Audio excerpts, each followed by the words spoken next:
Hi there. You must be new here. Welcome to the Non-Certified Therapy Club, where nothing is off limits and you can say exactly how you feel. So, what would you like to talk about today? Yeah, hi. Honestly, this is really stressing me out at the moment. I was hoping to open up a bit about my financial situation. About money. Did he really say that word? I could have sworn I heard him say it. What's he thinking, talking about that in here? I'll tell you once. Listen very clearly. We do not say that word in here. Out! Get out! Don't ever say the M word again!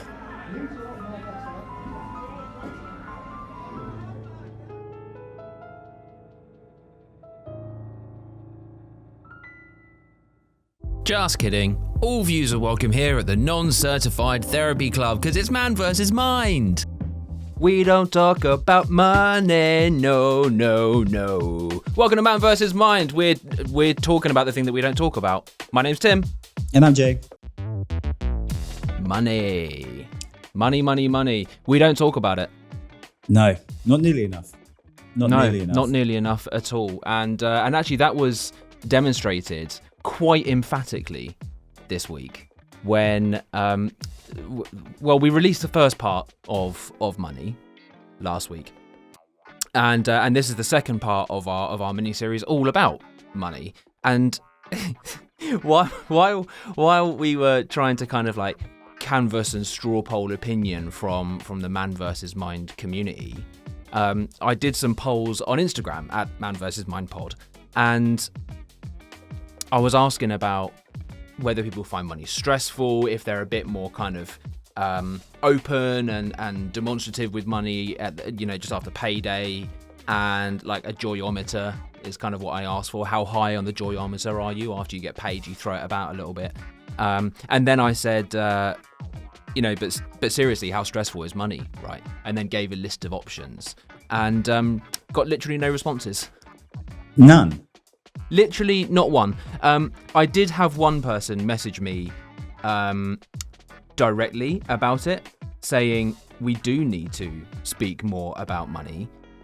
People need to be able to live more within their means and understand that, and not live in accordance to those around them whose circumstances might be different, and kind of understanding the pressure that you might have socially to spend money.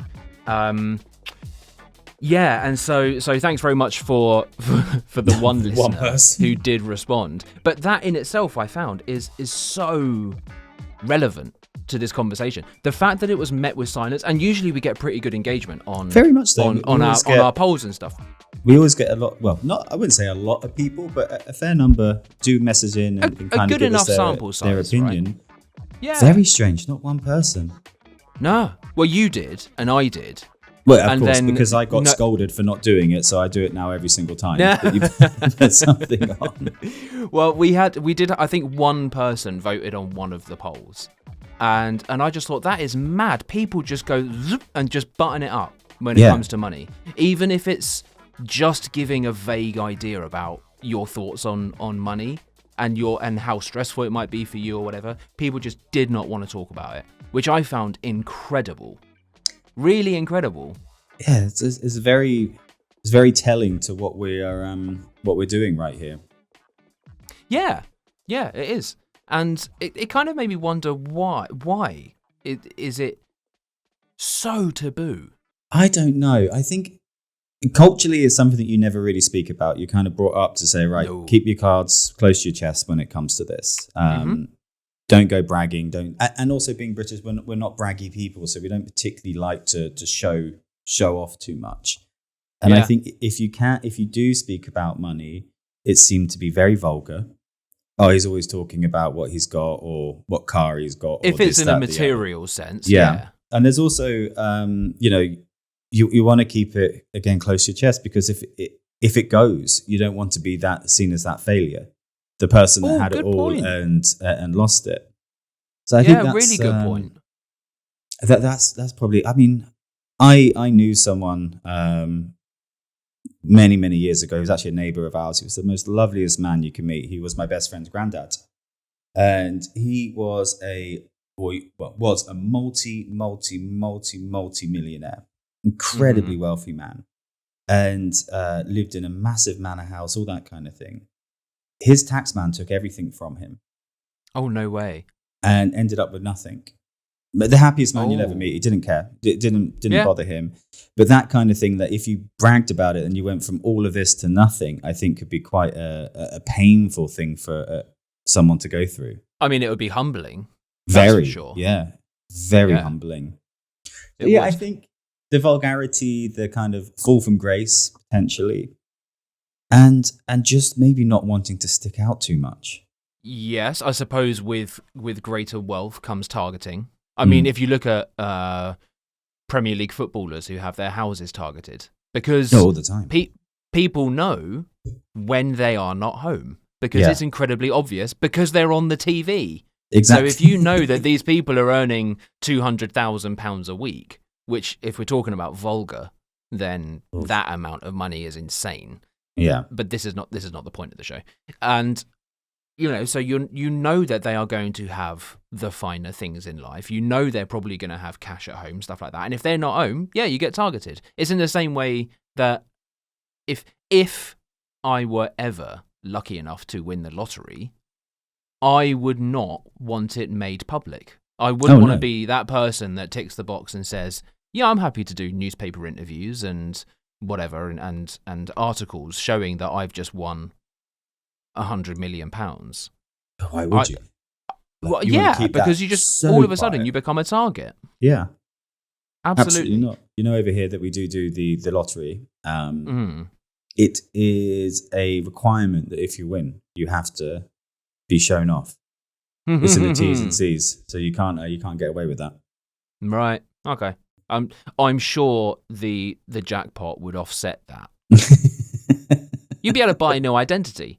I'd completely change myself. I'd go and get like cosmetic surgery, make my face look completely different. Done. I would change my name. Yeah, I'd just disappear with my family, of course. Or just go to the photo shoot in a balaclava.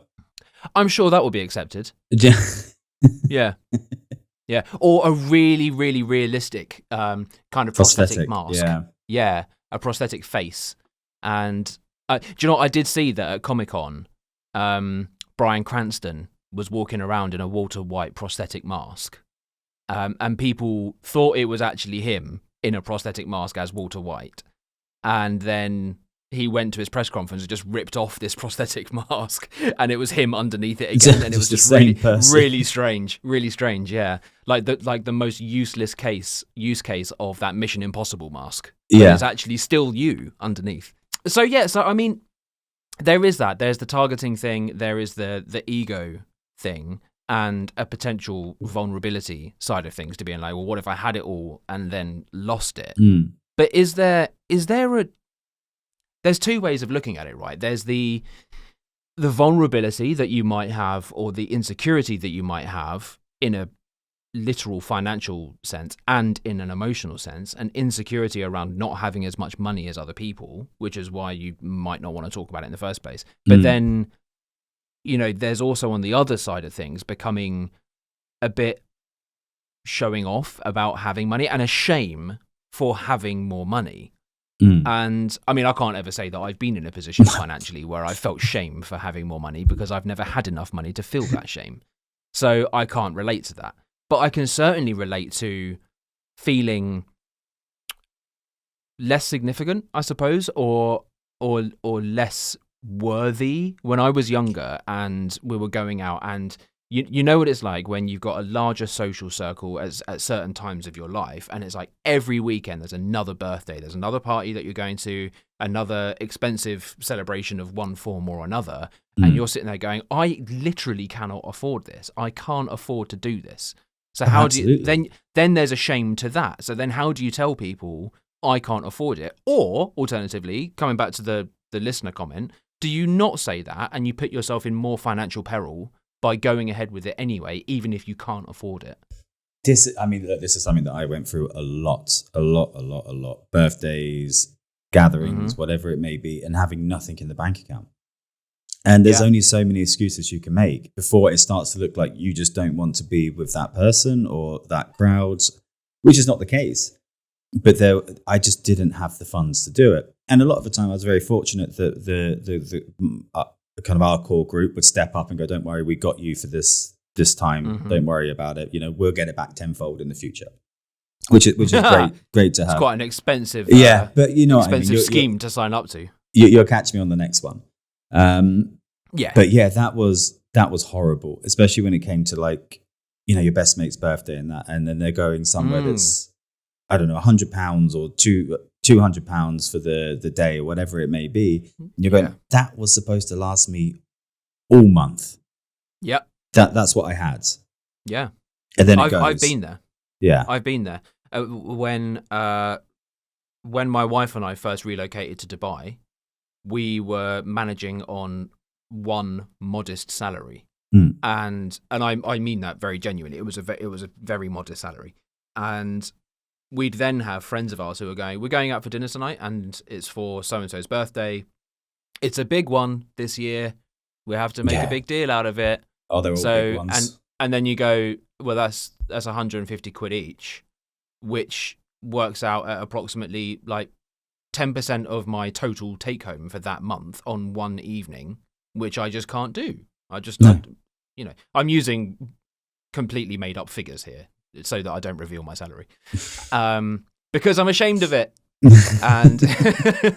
and and that puts you in a really awkward position because, and I had to say on a number of occasions, quite shamelessly, I actually ended up owning it and saying, I don't earn as much money as you, and I can't afford to do this.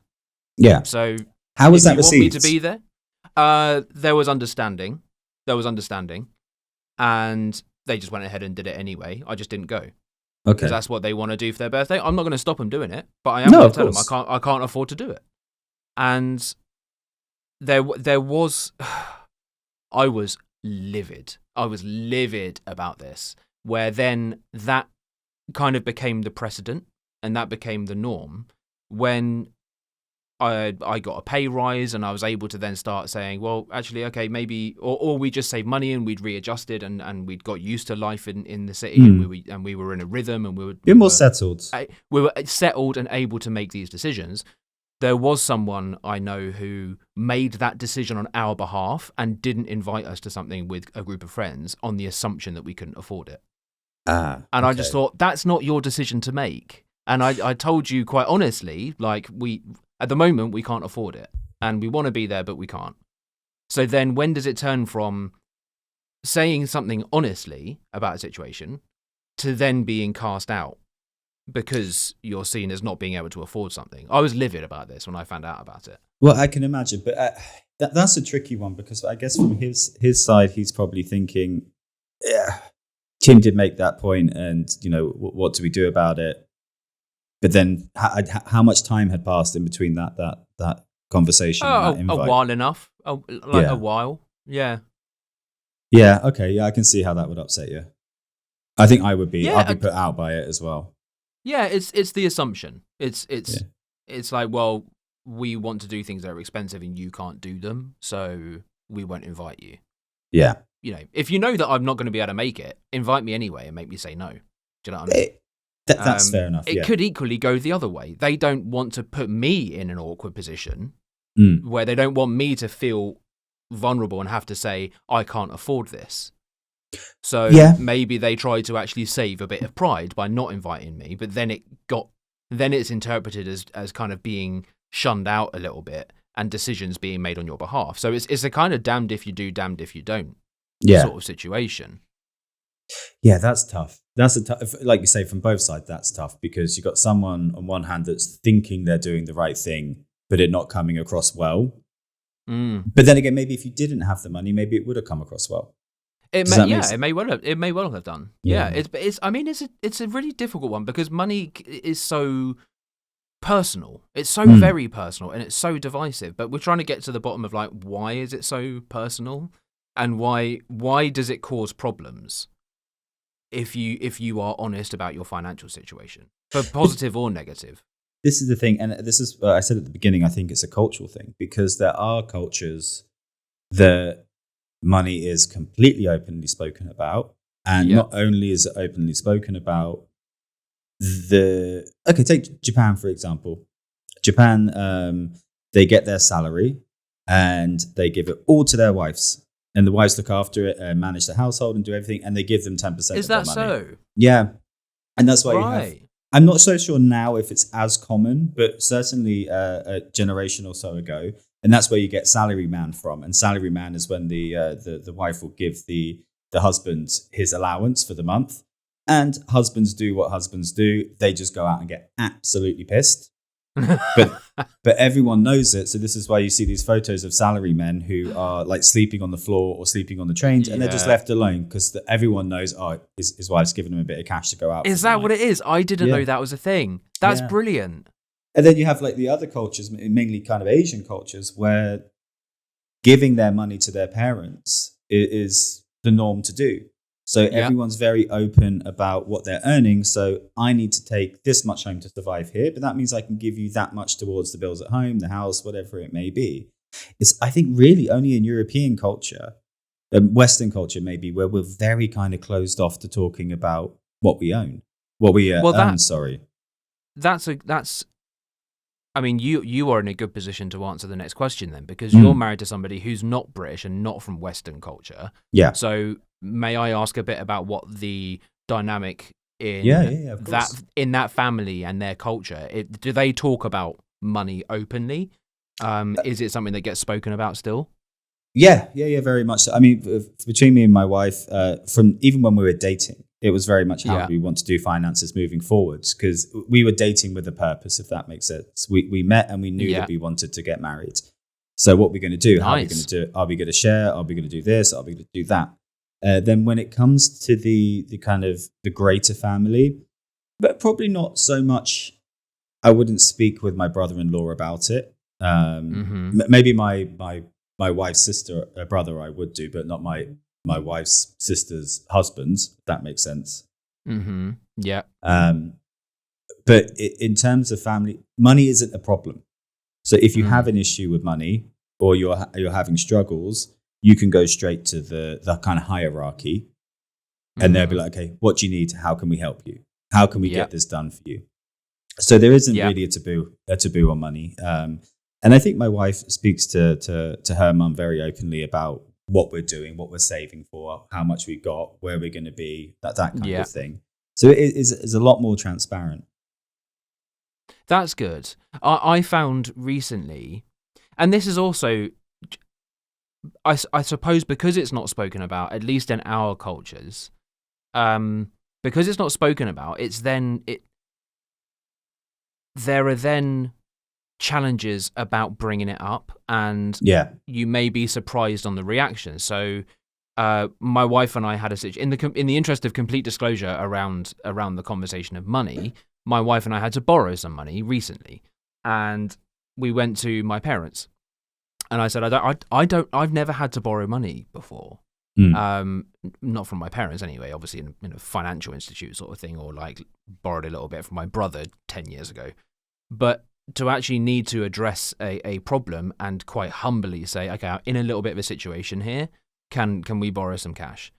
And I was terrified of asking the question because of the optics and how it comes across. And it's like, well, okay, so what have you done that's wound you up in this situation? How have you managed How have that? you ended up... How have you managed your finances that have left you in a position where you need to ask for money? So I was terrified that this was going to be the conversation that we'd have. And then my parents just went, yeah, how much do you need? And my parents, and now I should clarify, my parents aren't millionaires. They're not swimming in cash. They are, they are happy to help out their son in a trying circumstance, but they don't just like throw money around. And as soon as they said that, I just felt that pressure just disappear. And I realised it was all in my head, that fear of judgment, that insecurity, that I would have my bank accounts cross-examined and, forensically investigated when I'm asking for a bit of cash. They just said, okay, how much do you need and when are you going to repay it? This is the situation that we're in. This is what has come up that we weren't expecting. This is how much would be really, really helpful right now. And here's when I anticipate being able to pay it back. And they said, okay, fine, no problem. I mean, and so like that whole pressure just like completely dissipated and completely went off my shoulders immediately because I wasn't expecting there to be such a kind of like friendly interaction when asking to borrow some money. And I mean, it's my parents. I should have known that they would be happy to help, but you still have that fear. I mean, as it turns out, I do still need to pay them back. And mum and dad, if you're listening, I will pay you back.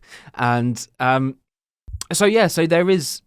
I think that there's a fear, and a fear that's perhaps unwarranted when you do talk about money with people. For sure. I mean, there's so much pressure on it, isn't there? Because again, what we've spoken about before is linked to your self-worth. It's linked to how you're perceived to be doing by everyone else, and to say I need it is almost like saying I'm fucking up here. I'm failing. I don't have enough of what I should have to survive and to get through. Yeah. And especially when you have kids, that pressure is just elevated like you would not believe, because then you're like, okay, well, it's not just me anymore. I got a wife. Yeah. I got a kid. Now, for full disclosure, my wife's the breadwinner in the family, in between us, because obviously starting a company, all that kind of stuff, money comes later. And asking that question is tough. It's really tough because it's that feeling of I have not done or do not have what I should have to be able to get through the next few months. Yeah, and that's not. I haven't planned well enough. I haven't planned well, but then again, circumstances can come up that you can never plan for. I mean, when I wasn't working, I had to ask, and thankfully, again, I didn't actually have to ask. I was offered. Do you need anything to get you through this? Because people could see that how hard I was trying to get a job. They knew that I wasn't taking it. I was taking it seriously, trying to get back, and they knew that they would get the cash back as soon as I did get a job. But that was really a really kind of uplifting, but also horrible moment when someone goes, "Hey, are you all right? Do you need a couple of quid just to keep the electricity on or to keep the apartment done?" Yeah, and you're sat there going, well, I really fucking do. Like, I really do. But I don't want to say it. Yeah. I'd rather try and figure out another way than to even though you're my best friend or you're someone that I absolutely love or a family member. I really fucking wish I didn't have to say I do. But yeah. And that was really tough. That sometimes that was tougher than not having the work. Is there an element of being kind of afraid of being indebted to somebody else as well? Not just financially, but almost morally. Yeah, no, for sure. Then, and it can change the dynamic of a relationship. I think, it can do drastically. I think if you do ever find yourself in that situation, obviously you've got to really think carefully about who you are borrowing from, because, like you say, the moral standing then and the moral obligation that you have and the pressure that it puts on you to get that money back, it's really tough. And if that's someone that isn't doing it out of the kindness of their own heart, and it's doing it to kind of get one over on you, but I helped you out when you really needed it. Now it's my turn. Now you owe me one. Yeah. And the thing is that in a good friendship and a good relationship or whatever kind of relationship you want to define, in a positive, mutually respectful one, that would never ever be said. No. It would never be said, you owe me one. Yeah. It would very much just be silently reciprocated. Yeah, for sure. Without needing to be prompted. Yeah. Okay, so that's probably a good point for us to have a little quick break. When we come back, we're going to carry on chatting a bit more about this taboo, and maybe a bit more detail about the kind of status side of having money and how people are afraid to. There are two categories here. There's the people who have money and don't want to shout about it, and there are the people who probably have less money and do want to shout about it. And so maybe we'll just touch upon that a little bit when we get back. So stick around.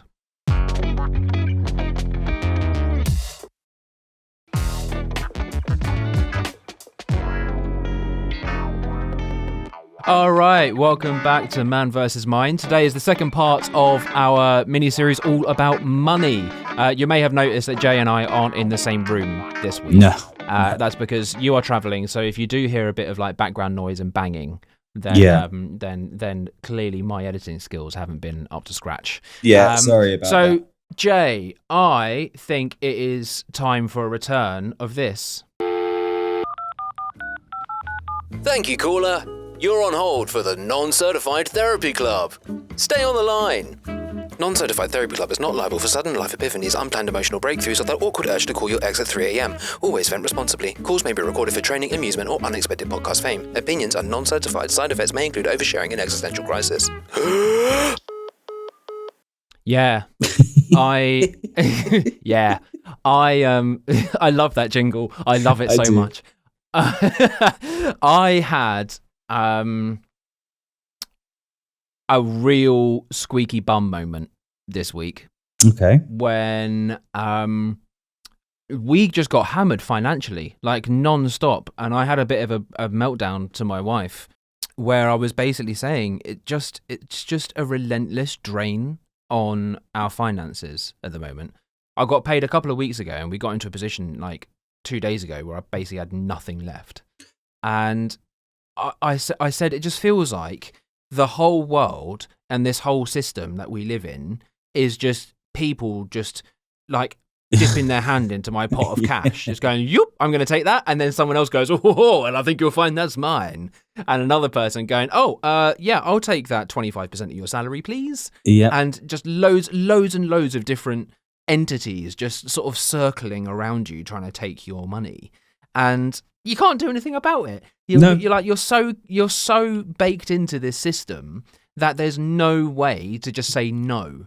Like I have to pay for my kids' education. I have to pay for 2 car insurances for the year. I have to do all those and all the other things that came along at the same time. And I was like, and the last thing I needed was my wife getting a speeding ticket as well. And I said to her, I was like, just stop driving so fast. And in jest, by the way. And it was just all these things were just starting to. It did all come at once, and honestly, I said, how the fuck has it all come in the same 1 week window? All of this stuff. Yeah, and so I kind of had a bit of a freak out about it a couple of days ago, and I thought that was worthy of an entry into the Non-Certified Therapy Club. What do you think, non-certified therapist? I mean, I feel for you, but I'm gonna take your level and raise you. You're going to raise me. You're using money dispensing gambling metaphors to raise me on my financial therapy requirement. If you want to know about burning cash, this last week, this last 4 days that I've been in Lebanon, we hired a car. I looked at the car and said, not really comfortable putting my daughter in that, so we'll take the mother and father-in-law's big 4x4 that they've got with the car seat. I'm a lot more comfortable. Yep.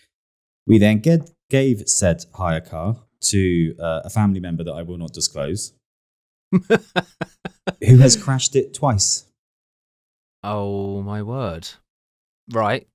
Well, that's, morally speaking, that's their liability to you. I mean, obviously, you have to pay the rental company. Yeah. But did you get insurance?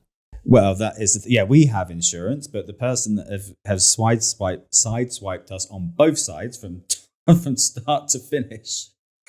Sorry, what do you mean by sideswiped?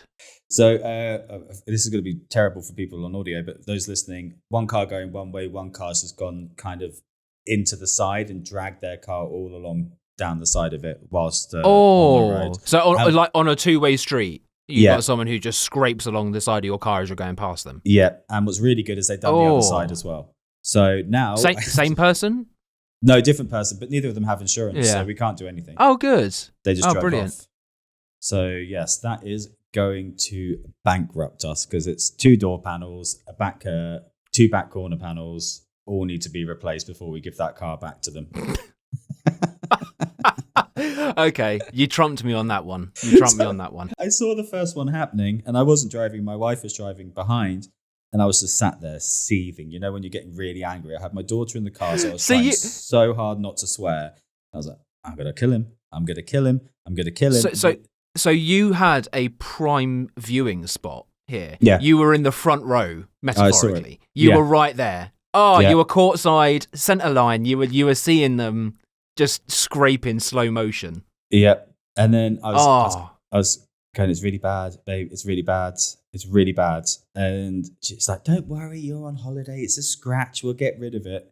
And then then we turned a corner, and then she could see the side of the car, and she went, oh my God. That's not just a scratch, babe. Yeah. That's not just a scratch.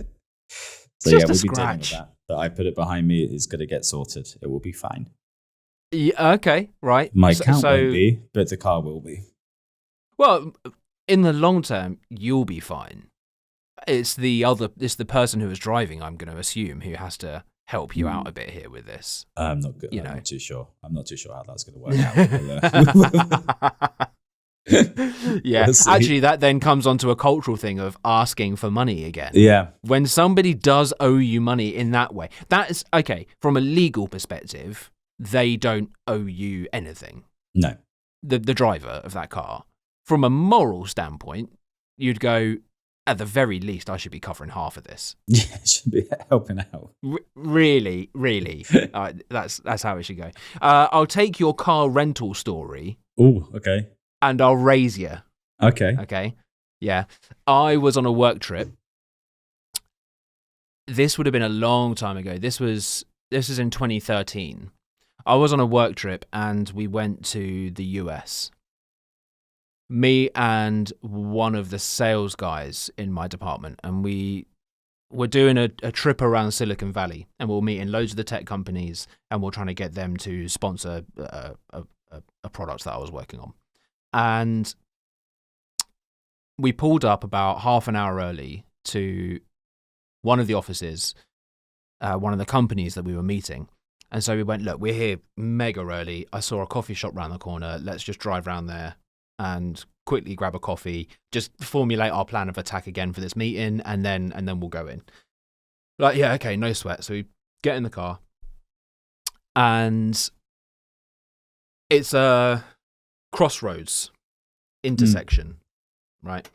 And obviously, coming from the UK, going to the US, I wasn't driving. The driver of the car is obviously used to looking the other way as you're pulling out. Your final check was looking the other way.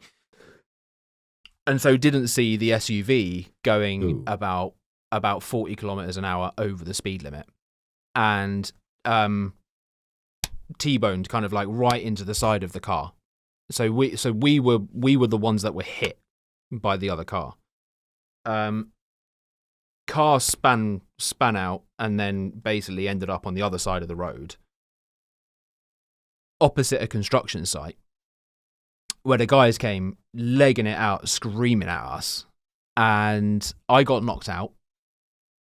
Came to with the driver saying the driver's side door is caved in. We need to get out of the car because I can smell gas or smell petrol.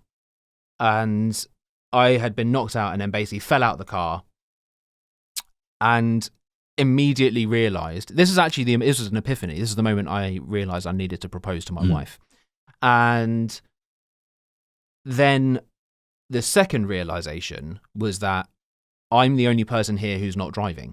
So I actually kind of need to be a support role and try and settle everyone down and make sure that everyone is okay. And thankfully everyone was fine. Everyone was fine. I think I mentioned this story ages and ages ago.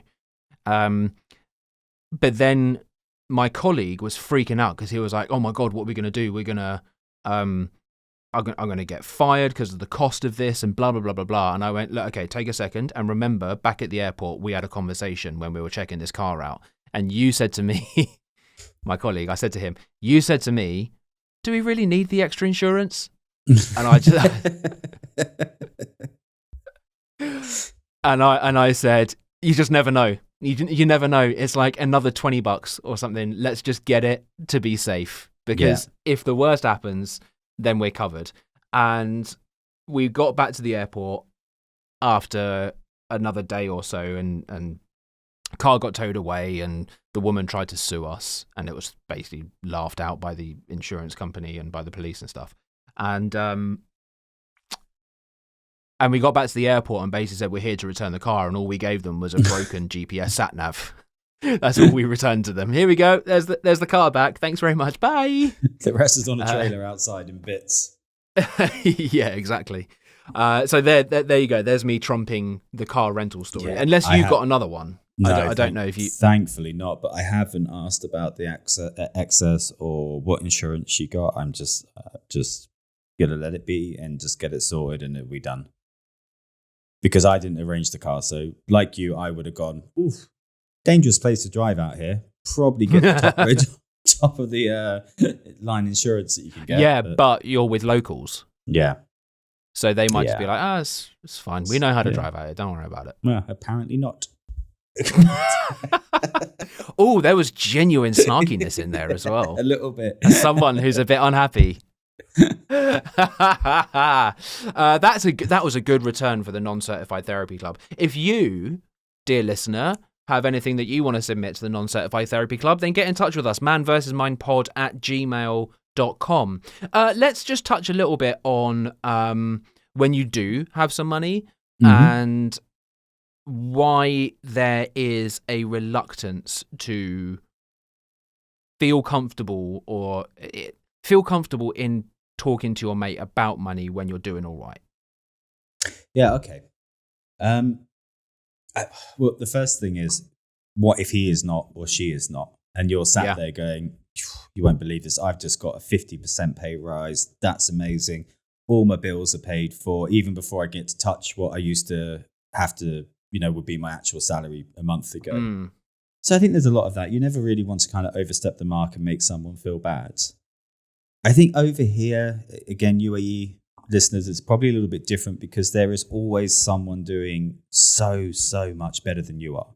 It's not the case that you could be doing incredibly well, but the person sat next to you at the bar will be earning 5 times as much as you.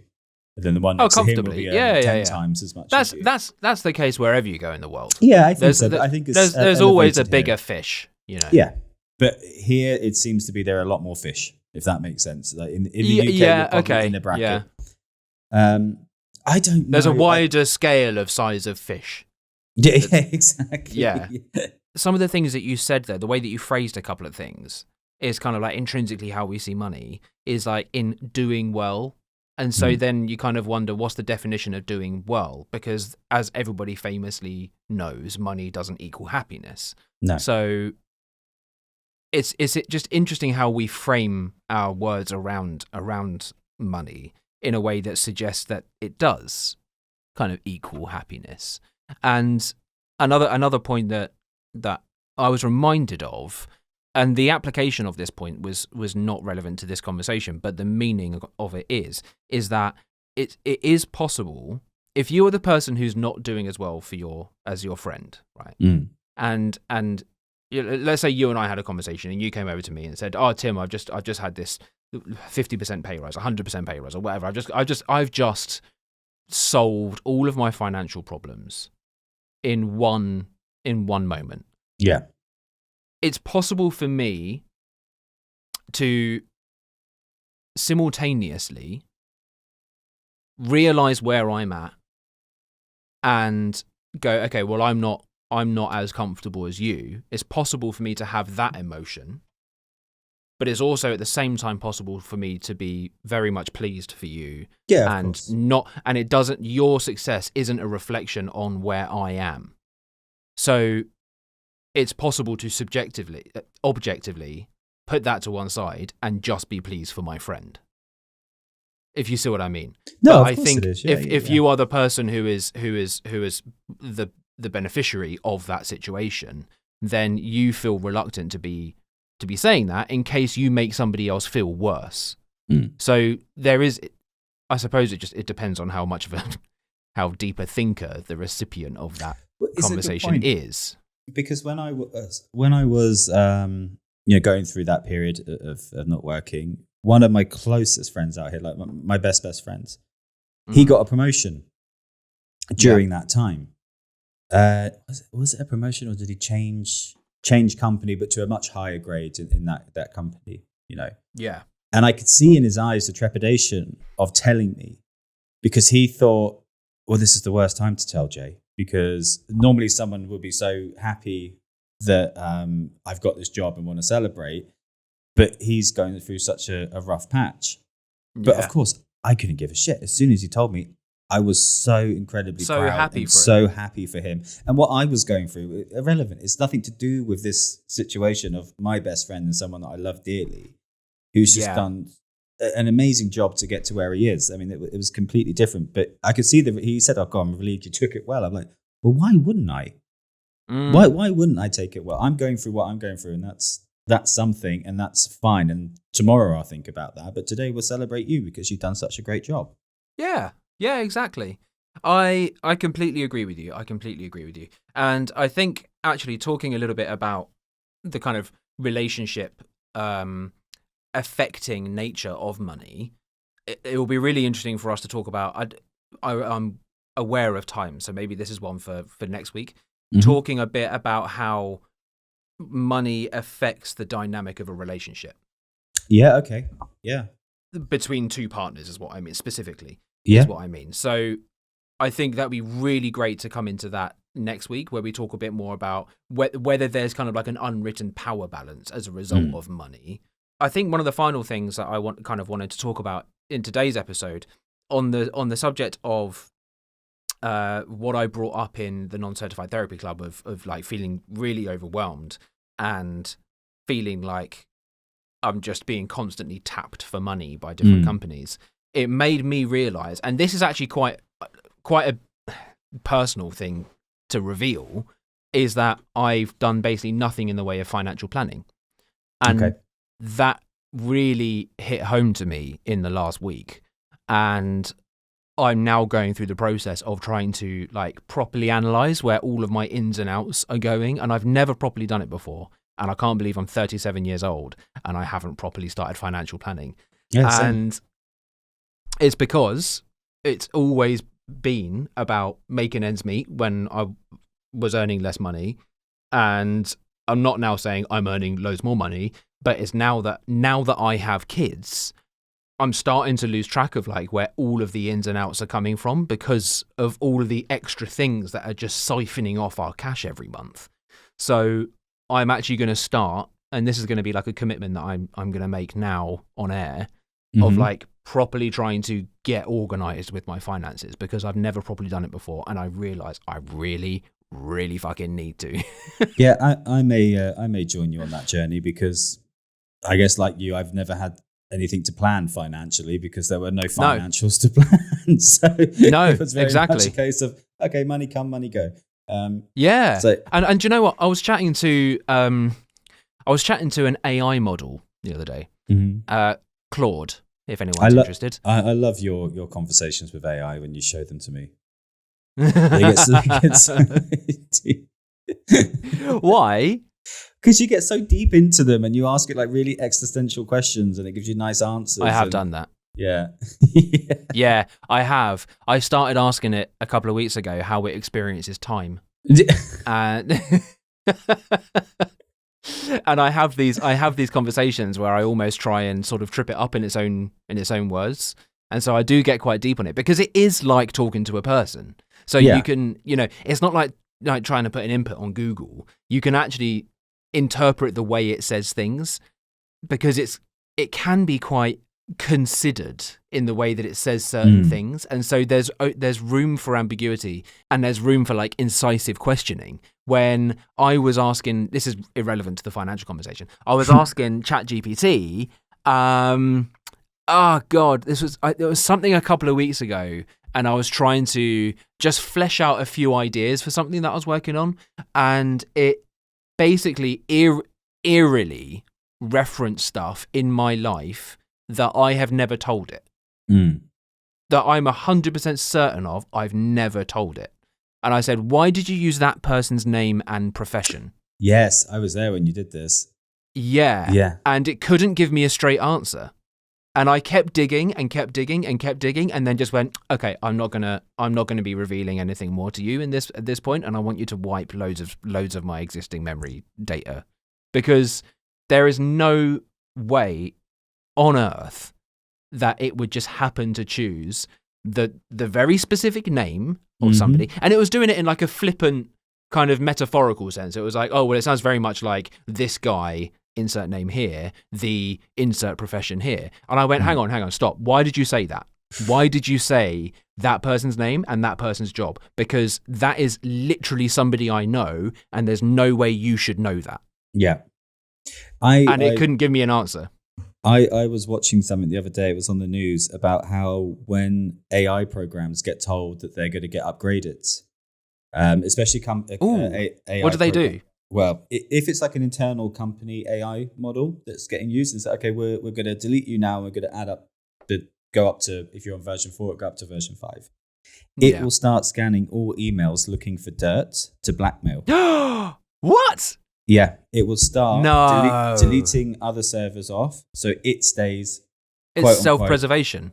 Alive. So if there's an affair happening within the office and it can get these messages from hearsay, it will pull them and start feeding that data, saying, "Well, you want to delete me? This is going public." And it really scared them, so they had to close it down in this company. And I can't for the life of me remember what it was.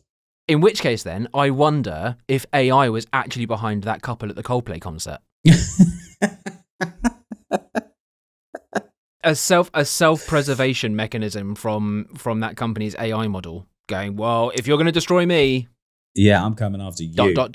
I'm coming after you, man. I'm coming after you. Okay, I think that is a good point for us to jump off. If you want to get in touch with us, you can find us on Instagram at manvsmindpod, on email manvsmindpod@gmail.com, and we'd love to hear your thoughts about some of the stuff that we spoke about this week. And actually, genuinely, we would like to hear from at least someone because please, the silence was deafening, absolutely deafening. And I'm trying not to take that personally. I'm trying really hard not to take it personally. Don't take it personally. It just proves that we're talking about something that should be spoken about, because not anyone wants to speak about it. So that's a very good point. Look at the positives. We're talking about the right thing.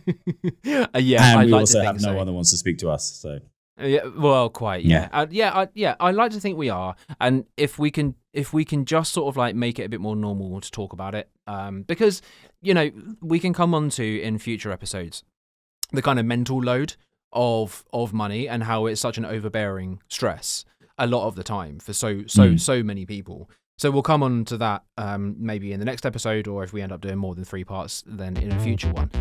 But I just we don't need to like treat money as though it's some dirty little secret. No, and not at all. You're grubby for mentioning the M word, as we said at the start, right at the very start in that cold intro, which I quite enjoyed. I quite liked that one. It was good. So we'll be back next week. Yeah, I'll tell you what. I've just got a little thought. Here's a question for you, dear listener. If you could say one thing about your finances with zero shame or consequence, what would it be? What do you think? Okay. Volatile is your chosen word. That's the first thing that came to mind. I like that. It's a good kind of like psychology reflex analysis. Yeah, just up and volatile. Down. Yeah, I'm with you on that. I think that's something that actually fills me with insecurity, is that volatility. It's like sometimes it's absolutely great and it's fine, and other times I'm sort of just shot to bits with nerves and anxiety about money. So, and like when it just gets too close for comfort, that kind of rush up to payday when you're like, I literally can't spend a thing. I can't spend a thing. So, okay, cool. Right. So we will be back next week. Have a good week, thanks, Jay. Thank you, and apologies for all the editing you're going to have to do for the noise in the background in advance. Sorry. Well, I'm going to have to edit that out as well. Yeah. That's another thing to edit, innit? Cheers. Bye. Take care. Bye-bye.